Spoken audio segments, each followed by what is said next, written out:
Bertemu kembali Bu Bapak Saudara-saudara dalam pembacaan firman Tuhan juga renungan harian kita.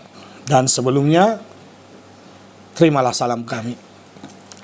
Kasih karunia dan damai sejahtera yang daripada Allah Bapa dan dari anaknya Yesus Kristus menyertai kamu sekalian. Amin. Ayat harian kita hari ini, Selasa 28 Juni 2022, diambil dari Ulangan 4 ayat 2. Janganlah kamu menambahi apa yang kuperintahkan kepadamu, dan janganlah kamu menguranginya. Dengan demikian, kamu berpegang pada perintah Tuhan Allahmu yang kusampaikan kepadamu. Demikian firman Tuhan. Dalam bahasa Batak, 5 Musa pasal 4 bidu 4 ayat 2 atau kitab Ulangan pasal 4 ayat 2 itu songonom madidok. Dang jadi abau muna tuhata nauk kutonahoni tuhamu. Jaladang jadi orwam muna siani. Ikon radotam muna do akatona ni Jehovah debata munai. Naung hutonahoni tuhamu. Ibu bapak saudara-saudara, ternyata Allah mengerti jalan pikiran manusia.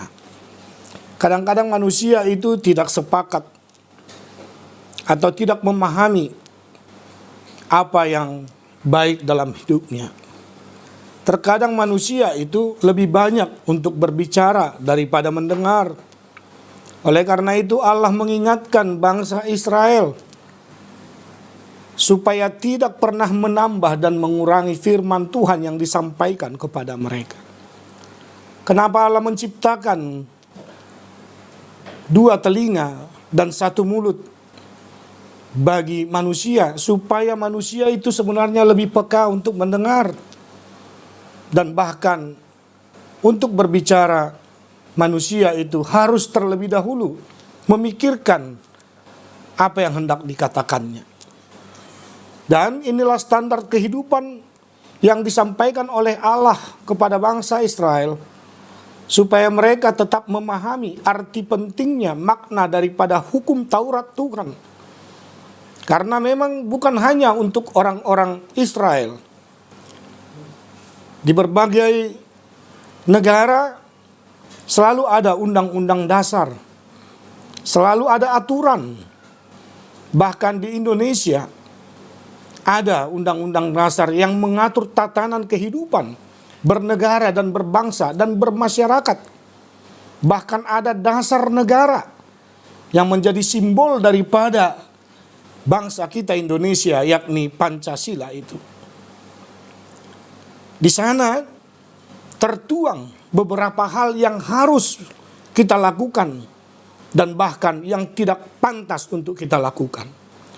Demikian juga di tengah-tengah peradaban budaya suku bangsa, bahkan di tengah-tengah gereja, selain aturan-peraturan, HKBP juga memiliki konfesi mengatur bagaimana sebenarnya firman Tuhan, dogmatika itu diajarkan.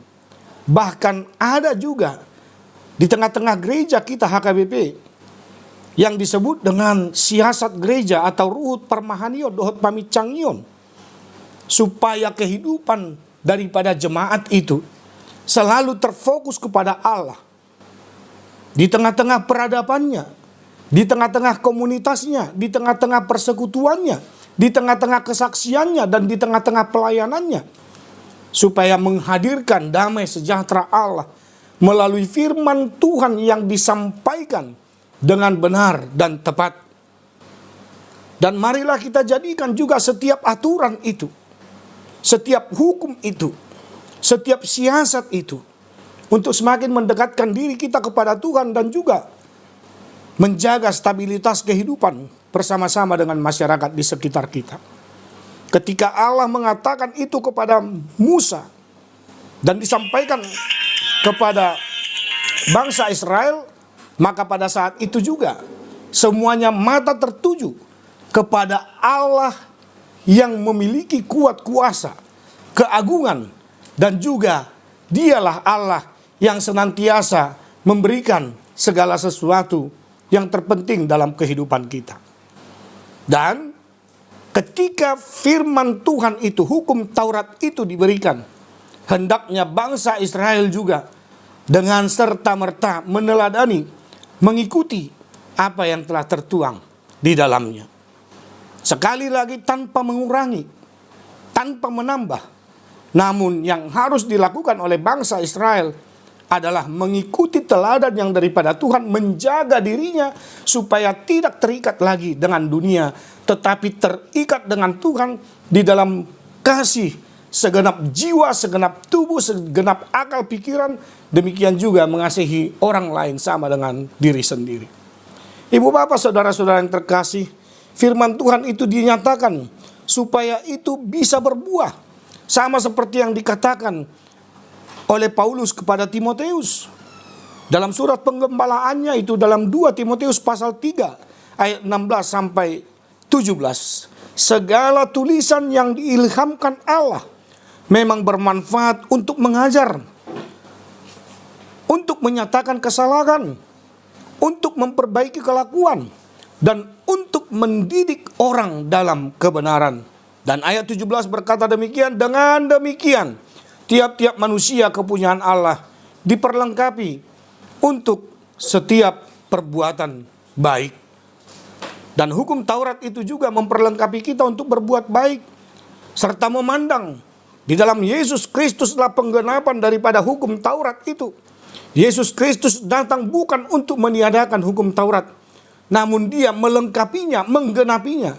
Seperti yang tertulis dalam Matius pasal 5 ayat 17 itu. Oleh karena itu ibu bapak saudara-saudara, marilah kita ketika kita mendengar firman Tuhan, silahkan menurut cakrawala pemikiranmu, menurut hatimu, gunakan akal sehatmu, gunakan juga logika berpikirmu, tetapi itu harus dibangun berdasarkan iman percaya kita tentang firman Tuhan yang telah kita terima. Silakan menafsirkan dengan segenap hatimu, tapi sekali lagi harus dengan iman percaya. Tidak seenak hati kita, tidak seenak pikiran kita. Dan yang terpenting, bagaimana firman itu tetap berada di dalam hati kita. Karena apa? Yang lebih berbahagia adalah mereka yang mendengar firman Tuhan dan yang melakukannya. Amin, kita berdoa. Terima kasih Bapa di sorga. Anugerah kebesaran serta kesetiaan, kemahakasihan-Mu, itulah yang menjadikan kami selalu berani datang untuk menyembah dan bersujud di hadapan. Kami mensyukuri setiap aturan, setiap hukum, bahkan setiap firman Tuhan yang menjadi firman kehidupan itu. Firman yang membuat kami beriman kepadamu di dalam Kristus Yesus.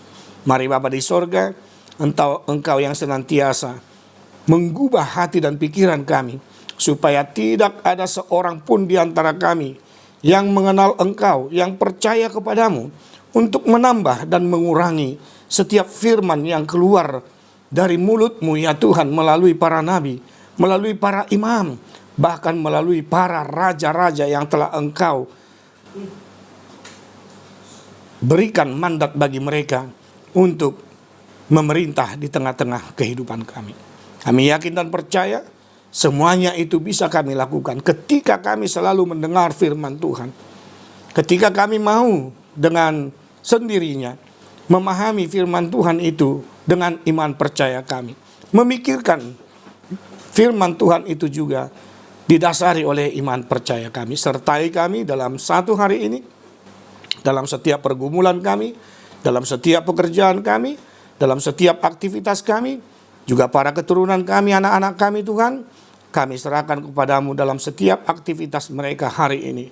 Supaya dimanapun jemaat Tuhan berada saat ini, dalam bekerja dan dalam menanti setiap pertolongan dari Tuhan atas pekerjaan, bahkan yang menanti kesembuhan dari berbagai penyakit yang bisa saja menghinggapi tubuh kami, Engkau tetap menyertai dan memberikan kesembuhan dan juga pendampingan dalam hidup kami.